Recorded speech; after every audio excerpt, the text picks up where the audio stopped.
In the blast that took place in Delhi before some days, the police had detained some people on suspicion. Now they have released them saying they had no connection with that incident, with that blast. Ever since the police arrested them, Indian Godi media's outlet has been continuously broadcasting news reports that they are the criminals. The media portrayed them as criminals simply because they were Muslims.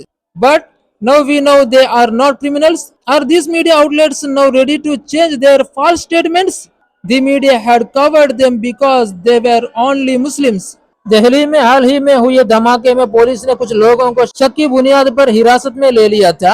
अब उन्होंने उन्हें यह कहकर रिहा कर दिया है कि उनका उस वाकये से, उस इंसिडेंट से कोई ताल्लुक नहीं था। जब से पुलिस ने उन्हें गिरफ्तार किया है, हिंदुस्तानी गोदी मीडिया मुसलसल कंटिन्यूसली ये खबरें नशर कर रही है कि वो लोग ही मुजरिम है। मीडिया ने उन्हें सिर्फ इसलिए मुजरिम के तौर पर पेश किया है कि वो मुसलमान थे, लेकिन अब पता चला है कि वो मुजरिम नहीं है। क्या अब ये गोदी मीडिया अपने गलत स्टेटमेंट को बदलने के लिए तैयार है?